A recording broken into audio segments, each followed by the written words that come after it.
നമ്മുടെ ഡിറ്റക്റ്റീവിനെ കുറ്റവാളികളെ കണ്ടുപിടിക്കുന്നത് വളരെ ഈസിയാണ്. പക്ഷെ ഓഫീസിലെ പൊടിയന്മാരെ കണ്ടുപിടിക്കുന്നത് ഏറ്റവും കഷ്ടമുള്ള കാര്യ.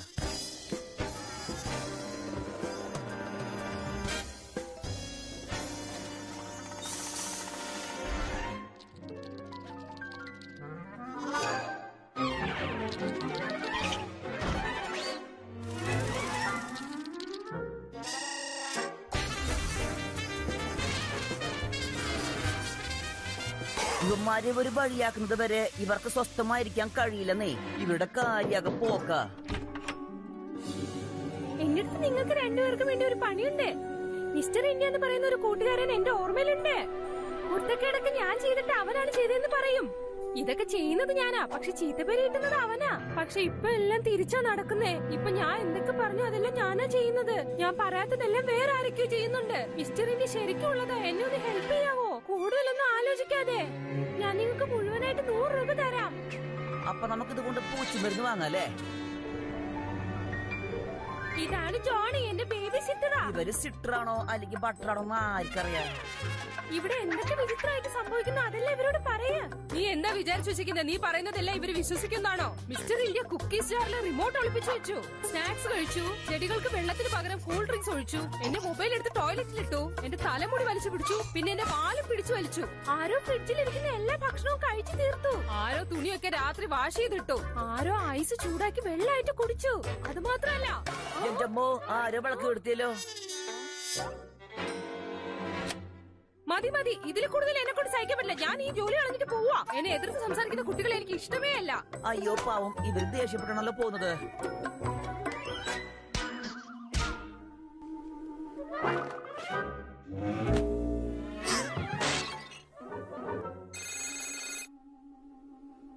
ഹലോ,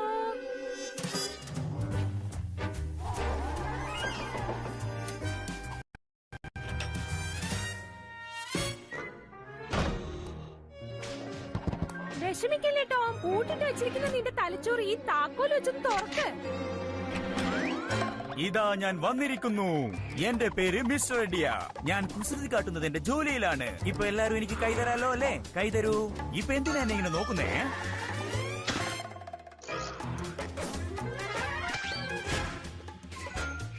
നിന്നെ കാണാൻ ചുണ്ടരിയെ പോലെ ഉണ്ടല്ലോ. പക്ഷെ നിങ്ങളെ കാണുമ്പോ വളരെ സന്തോഷമുണ്ട്. ഞാനിപ്പോ പെട്ടെന്ന് വലിയവനാവാൻ പോവുക. നോക്ക്, നിങ്ങളൊക്കെ എന്നെ വിശ്വസിച്ചേ പറ്റൂ.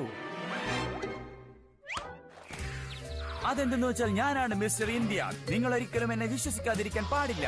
അത് വലിയൊരു വീരനായിരുന്നാലും ശരി, കടൽ കൊള്ളക്കാരനായിരുന്നാലും ശരി, ഒരുത്തനും എന്റെ മുമ്പിൽ വന്ന് നിൽക്കാനേ പാടില്ല. പോയിക്കൊണ്ടേയിരിക്കണം. ഹലോ, ഇവിടെ നോക്ക്.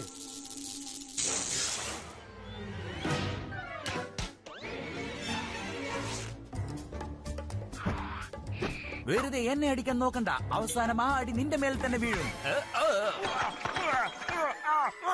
അതെ, ഇതുപോലെ നിങ്ങൾ ട്രൈ ചെയ്യാൻ പാടില്ല, മനസ്സിലായോ? അത്ര പെട്ടെന്നൊന്നും എന്നെ തകർക്കാൻ പറ്റില്ല, മനസ്സിലായോ?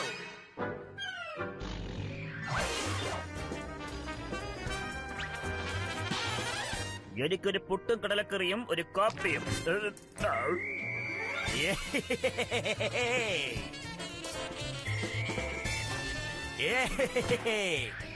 വളരെ നന്നായിട്ടുണ്ട്. ഞാൻ കുറച്ചു നേരം നടന്നു വന്നത് പോലുണ്ട്. ഒന്ന് റെസ്റ്റ് എടുത്തിട്ട് വരാം. നീ എന്നെ തെറ്റിദ്ധരിക്കില്ലേ?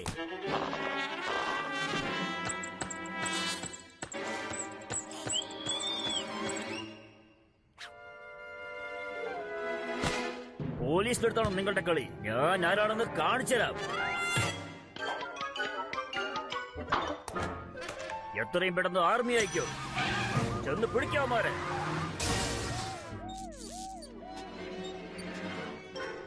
നീ എന്താ വലിയ ആർമിയാണോ? എന്നെ പിടിക്കാൻ പറ്റുന്നതാണ് വിചാരം?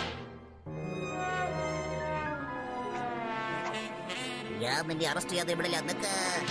എന്റെ അമ്മോ, നമ്മുടെ ഹീറോന്റെ കാലിൽ എറുമ്പ് കടിച്ചെന്നാ തോന്നുന്നത്. അതിനെ കുറിച്ച് നിങ്ങൾ വിഷമിക്കൊന്നും വേണ്ട. എനിക്ക് ഈ എറുമ്പ് ചട്നി എന്ന് വെച്ചാൽ വളരെ ഇഷ്ടാ. ഇത് വല്ലാത്ത ഇടങ്ങേറാണ്. പക്ഷെ നിങ്ങൾ എന്നെ ഹെൽപ്പ് ചെയ്തേ പറ്റൂ. വികൃതി പിടിച്ച പ്രേതമാരുടെ ദേഹത്ത് കേറി കൂടുന്ന തോന്നുന്നേ. അതുകൊണ്ടാ ഇങ്ങനെയെല്ലാം കളിക്കുന്നത്. കണ്ടു നോക്കിയേ, എന്തൊരു സംഭവം ഇത്. അടിപൊളിയായിട്ടുണ്ട്. അതെ, എന്നെ കൂടുതൽ വിശ്വസിക്കാൻ കഴിയുന്നില്ല. പക്ഷെ എനിക്ക് നല്ല വിശ്വാസമുണ്ട്. ഇത് ശരിക്കും അടിപൊളിയാ. ജനങ്ങൾക്ക് എന്റെ പേരുള്ള വിശ്വാസമാണ് എന്റെ ഒരേ ഒരു ശക്തി. ഇത് ഭയങ്കര വേഗത്തിലാ പോകുന്നത്. ഏയ് ചുണ്ടലേ, നീ ഇവിടെയാണ് ഉണ്ടായിരുന്നത്. ഇത്രയും നാൾ നീ ഇവിടെയാണ് ഉണ്ടായിരുന്നത് ഞാൻ അറിഞ്ഞിരുന്നില്ല. എന്നെക്കൊണ്ട് ഇപ്പോഴും വിശ്വസിക്കാൻ പറ്റുന്നില്ല.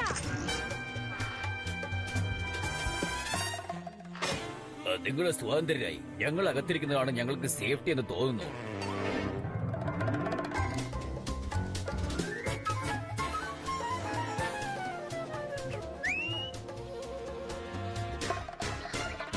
അടിപൊളിയായിട്ടുണ്ട്. പറക്കാൻ വേണ്ടി എല്ലാരും തയ്യാറായിക്കോളൂ. നീ വളരെ വളരെ സ്ലോ ആണ്. കാലില്ലാണ്ട് മേലോട്ടൊന്ന് കയറി നോക്ക്, അപ്പൊ അറിയാം എത്ര കഷ്ടമാണെന്ന്. വായ അടച്ചേക്ക്. കൂട്ടുകാരെ എന്തെങ്കിലും ചെയ്യട്ടോ, അല്ലെങ്കിൽ മുമ്പത്തെക്കാളും ഇപ്പോൾ അവസ്ഥ വളരെ കഷ്ടായിരിക്കും. നിങ്ങളോട് പാവനം ഉപയോഗിക്കൂ. നീ മിണ്ടാതിരുന്ന നമ്മൾ എത്രയും പെട്ടെന്ന് ഈ ജോലി കഴിഞ്ഞിട്ട് വരാം. ഇവരുടെ ചിന്തകൾ ശരിക്കും പറയുകയാണെങ്കിൽ വളരെ വ്യത്യസ്തമാണല്ലോ. അതെ, വളരെ വ്യത്യസ്തമാണ്. പക്ഷെ നന്നായിട്ടുണ്ട്. എന്ത് വേണമെങ്കിലും ചെയ്തോളന്നേ, എനിക്കൊരു പ്രശ്നമില്ല. എനിക്ക് ഇഷ്ടപ്പെട്ട തൊപ്പിയായിരുന്നു. ഇത് ആരാണ് എടുത്തോണ്ട് പോയത്? ഇപ്പോഴാണ് നിന്നെ കാണാൻ ശരിക്കുള്ള സിട്ടറിനെ പോലെയുള്ളത്. എടാ കൂട്ടുകാരെ, നിങ്ങളുടെ ബുദ്ധി ഒന്ന് ഉപയോഗിക്കുന്നേ. എന്റെ ദൈവമേ, അവന് മൂത്രയ്ക്ക് മുട്ടി. അവൻ എങ്ങോട്ടാ പോവാ? ഞാനുണ്ട്. ആ അടിപൊളി. എന്റെ കൂടെ പോന്നേ പൊന്നുട്ടാ. താങ്ക് യു കൂട്ടുകാരെ. ഞാൻ പറഞ്ഞതുപോലെ നിങ്ങൾക്ക് 100 രൂപ തരുന്നുണ്ട്. ഈ തല്ലിപ്പൊളി ഡീലിംഗ് ശരിക്കും പറയുകയാണെങ്കിൽ അവസരം കോസ്റ്റ്ലി ആയല്ലോ. പെട്ടെന്ന് കഴിക്കാൻ വേണ്ട ഭക്ഷണങ്ങളെല്ലാം റെഡിയാക്കൂ.